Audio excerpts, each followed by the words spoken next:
So good morning all, and welcome along back out with RB, starting off from the same normal spot that we normally start off with, and we are going to be test riding this. This is the Lexmoto LXR SE 125, and that's our usual gardener guy that just monitors the yard where we obviously video from. So just telling you around this bike, LXR SE, slightly different to the standard LXR. And a lot of people have gone, what is the difference between this and the LXR? So we'll start here at the front. Inverted race forks on those. So you've got the upside down forks on these. You have the aluminium swing arm that is just to the rear here rather than the steel swing arm. Still very, very easy just to get in. Check your oil level there. Your coolant is just up the top there, and this is in the black, red and white livery. Now looking at the right hand side of the bike, you've got that LXR SE logo with all the Lextech badges on it that side. If you actually come to the near side of the bike and look down, you've just got the black flashes on it that side. So it's slightly different on the right panels than it is to the left. The other difference being, now obviously this is running at the moment, so you've got that TFT display, but the front end, once again, you've got it in standard there. When you bring the lights on, you've got your hawk lights there, and your normal position lights are in the middle there. So exactly the same up the front end as it would normally be. But the one thing I do like is, compared to the LXR, on the LXR you would have an analog clock with a digital display off to the right and your telltales. This is full colour TFT. Now you can switch between two different modes on this one. So you can switch between this screen where the rev counters comes up across the top. You've got your water temperature, your fuel, your mileage, date and your charging voltage. And then on this one you've got your water and your fuel to the top. Rev counter is off to the right, nice big display, gear indicator and a big mile an hour. I actually prefer this display, but each to their own, two different ways of having that display on that. All the levers exactly the same. So on the left hand controls you've got the pass light to the rear, high, low beam, hazards, indicators and horn. Right hand side your kill button, your lights, and then your start button is to the bottom. Now with these SEs and the other water cooled bikes, they do take a while to come up to temperature, which is why I have left the engine running. We've got just under a mile on this. Once again, mirrors, super wide, absolutely perfect view to actually see 100% behind you. And obviously where the camera's set up on the side of my helmet, you're probably going to get a different view of that mirror, but from my eyesight I have 100% view. Going to get this one out, we are going to get some miles on it. Now obviously this one is a little bit grubby, but it is coming in for a wash and clean later. So it was built a couple of days ago, all put together, and then obviously we leave the bike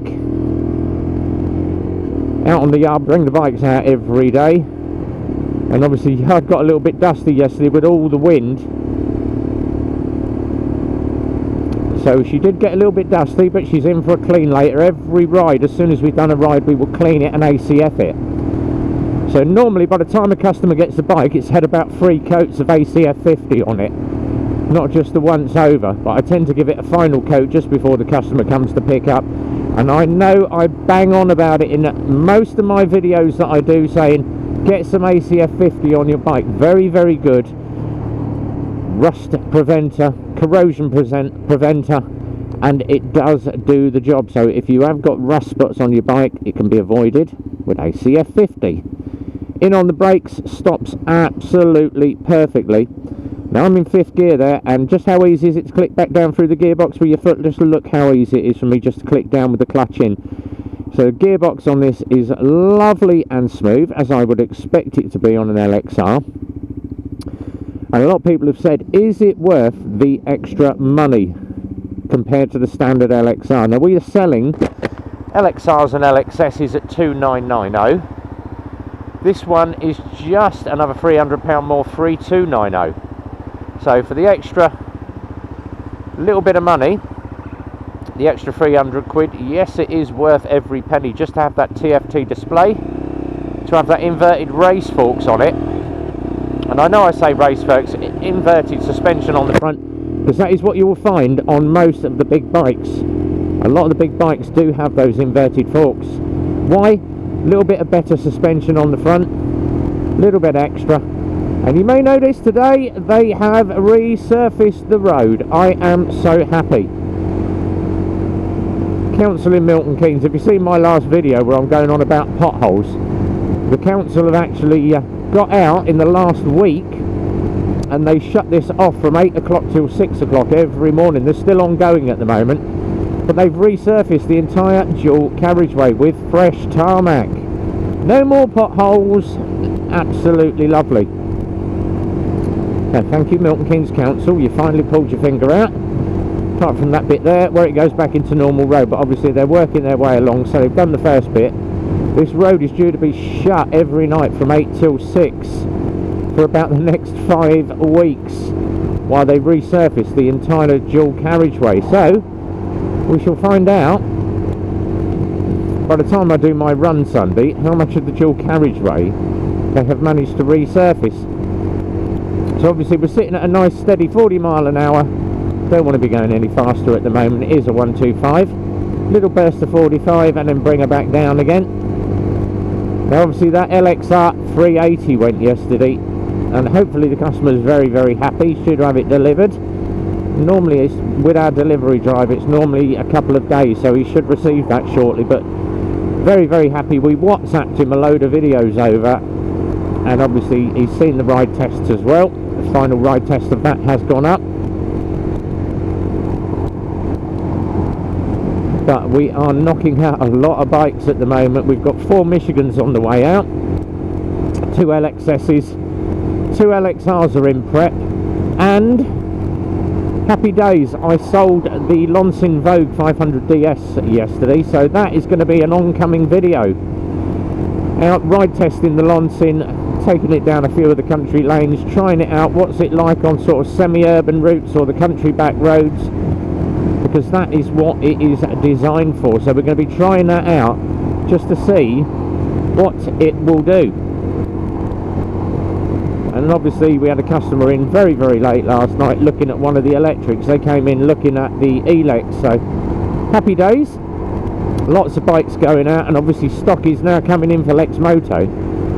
And people have said, what is the build quality like compared to what it was a few years ago? And there's a lot of people on the Lexmoto owners page all saying the same thing, you know, oh, but for the extra money I'd have a Honda, I'd have a Yamaha, the build quality's better.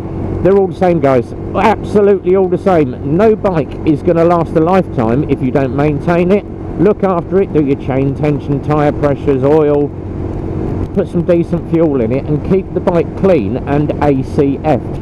It's going to absolutely die on you if you do just ride it backwards and forwards to work, or ride it out, or absolutely thrash the nuts off of it.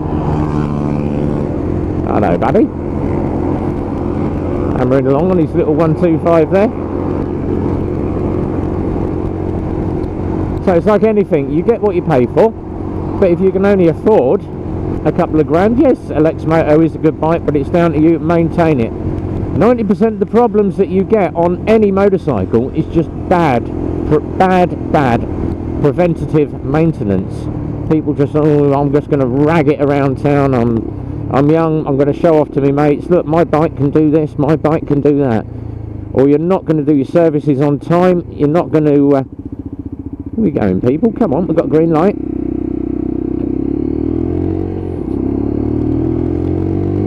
As I was saying, yeah, they're not going to look after a bike.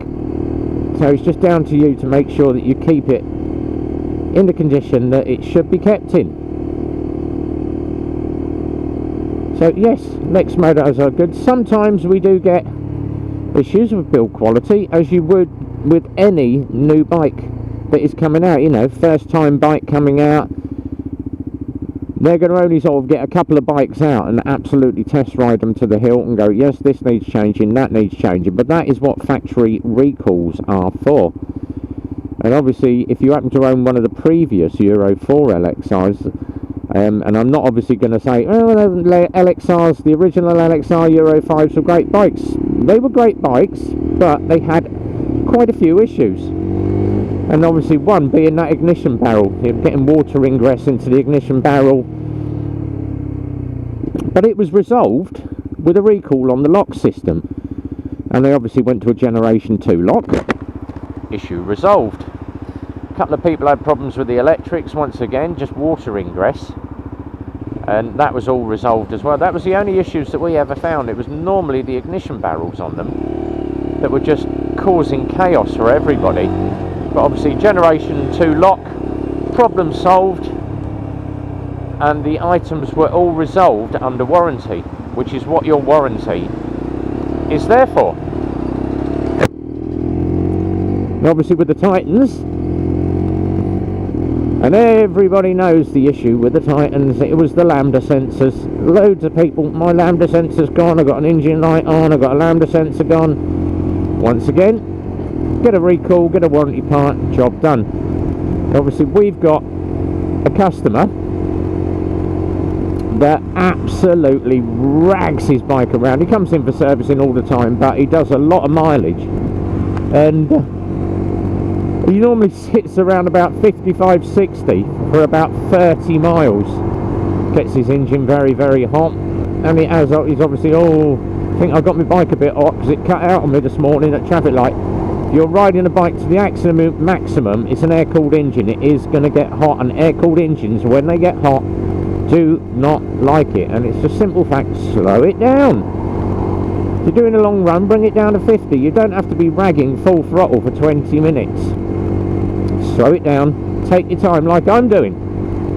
I'd rather be 10 minutes late than have an issue on my bike. Which is why I tend to say this is the maximum, you know, this is what is recommended, but if it's 60, ride at 55. You're not using the full potential of the engine, you're holding back, giving that engine some breathing space, which is what I always say.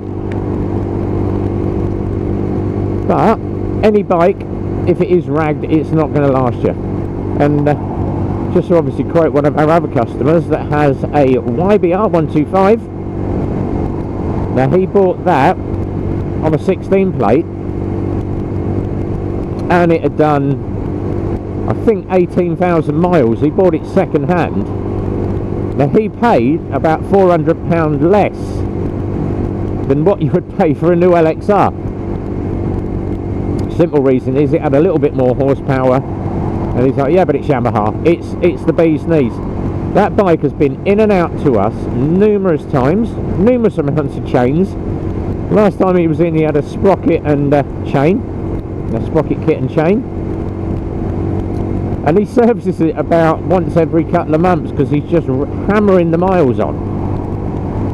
But obviously the last time it came in, took it out for a test ride, Jesus, and couldn't figure out why it handled like a pig until I went to stop. So when was the last time you checked your headstock? What's that? It's what holds your steering all together. And he had about half an inch of play in his headstock. Tightened it up, bike's all good again. You've got to check. Did you not notice? Oh, yeah, it is a bit wandery in the corners. Or did you not figure out why? Well, I thought it was my tyre pressures. Well, when did you check them? Well, I don't. I just ride the thing. You don't check your tyre pressures every week. Nah, just ride it, put fuel in it, ride it backwards and forwards to work. You've got to check your tyre pressures are fine, it's your headstock that's loose. And that will cause anything on a bike. You've got to be checking your bike over. And any bike, what I'd normally say is every bike I ride, a very, very simple thing, and I can tell you how to do it while I'm riding. You've got to start at the front left-hand side of the bike. So as you're looking at the bike, start from the front on the off side, and you're going to be wandering round and round. I normally do it in one circle. So first thing I'm going to do, look down at the front wheel. I'm going to grab hold of everything and just see if anything's loose. Look for any bolts that seem to be sticking out. If there is a bolt sticking out, and get a spanner or an Allen key on it, but I'm going to be checking all those bolts. Walking down the off side of the bike, coolant, oil, if the oil level's on that side, check the coolant if it's on that side. Having a look through, checking it all out, checking all the panels, getting a good hold and having a good old tug on and making sure that no panel bolts are out. Down to the back of the bike, look at the rear disc, got the bolts out, checking all my bolts along there, and then round the back of the bike, having a quick look at the back tyre, checking there's nothing in the back tyre. Just roll the bike backwards and forwards if I've got any nails or any debris in the back tyre. Round the other side, chain tension. Down the left hand side, check the panels, checking all my levers, the gear lever all secure.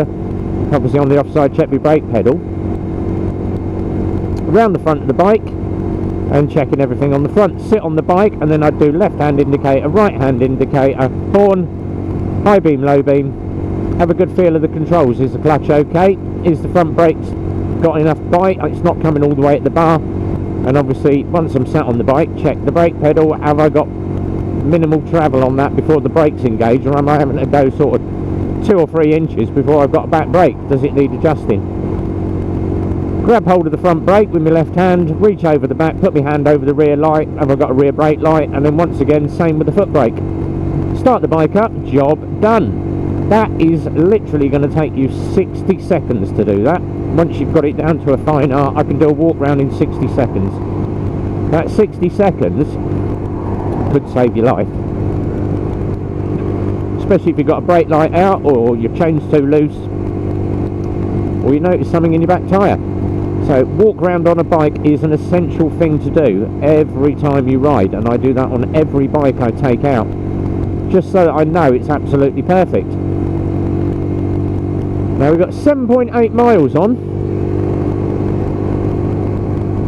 Water temperature's good. One indicator on the bottom of the screen. My fuel is good, and I am charging at 14.7, which is what your normal charge should be. Anything around about 13.2 to 14.7. And it climbed the hill lovely, which is my normal little thing. Do the hill test, climb the hill, absolutely perfect. Down through the gearbox we go.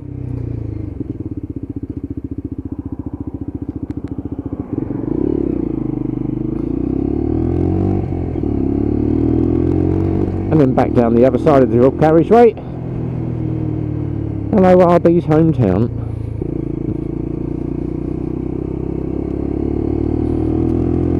I do love this part of Milton Keynes. Obviously, for those that know me, I don't live far from here, but my location is kept a secret, obviously. But the view coming down the hill when I leave for work every morning, coming down the hill to the garage, what a view I have. I'm just going to get out on the dual carriageway, a couple of shoulder checks there, moving out and merging into traffic position 1. Just look at that view, absolutely lovely. Now obviously this is the edge of Milton Keynes before it goes into the city with all the roundabouts, but what a gorgeous view you have coming down the hill of Milton Keynes. And that is one of the joys. The city, it was originally called the City of Trees, because there is loads of roundabouts, about 96 of the damn things across Milton Keynes, if not more now. But there is landscape and trees for miles, absolutely beautiful. It's not just all houses and skyscrapers and whatever, and blocks of flats. That is a gorgeous view.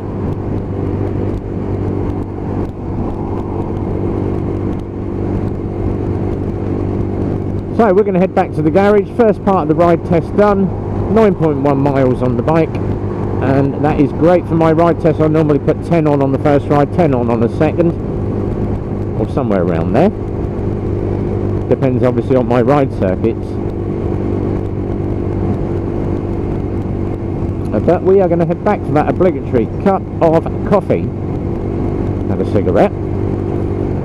Go for a McDonald's at this time of the morning.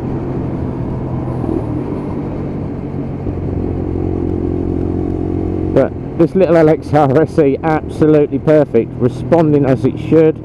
It's all set up nice, levers are all in the right place, tyres are nicely scrubbed now, which means that I can flick it around a little bit more. Got a nice bit of scrub on the tyres now, but I'd always say if you are on fresh tyres, give it at least 20 to 50 miles before you start obviously leaning, get them bobbles worn off.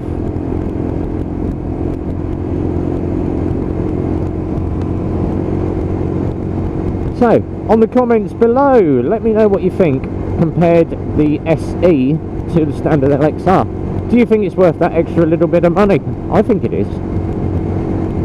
And obviously by reach score, rideability, I'm going to rate it exactly the same as the other one. Rideability, I'm going to give it a 10. I love this thing. I absolutely love the LXRs. They are a sports bike, but they are very upright, so my back isn't hurting as bad as what it would be on a full-blown sports bike, which is good news. So 10 out of 10. Economy, it's 125, so yeah, it's good for the miles to the gallon if you're gentle on the throttle. If you're going to brap it everywhere, then it is going to come down, but for economy, I'm going to give it a 9. It's obviously not got as much economy as some of the other bikes, but give it a 9 on that. Affordability, do you know what? For the extra money, is it worth it? Yes. And for the, obviously for what it's got on it, for the price, I think it's very, very good. So I'm going to give it the full-blown 10. Comfort, seat is a little bit hard. That is the one thing I picked up on it. Yes, it is a hard seat. I'm going to give it an 8. I have had softer seats, but most of the LXRs are still comfortable. So comfort, give it an 8. Handling though, 10 out of 10. So you work it all out. Rideability, affordability. Well, rideability, economy, affordability. The economy down to a 9. The only other thing, the comfort. So 47 out of 50. I've yet to give a, I think I've only given about 2 bikes the full-blown 50. One of them would be that Lontin Vogue. That thing just blew me away. I've never known a 500cc that was so good for the price it is. As always, thumbs up if you enjoyed it. Don't forget to hit that notifications bell. And until the next time, as always, it's a big goodbye from me.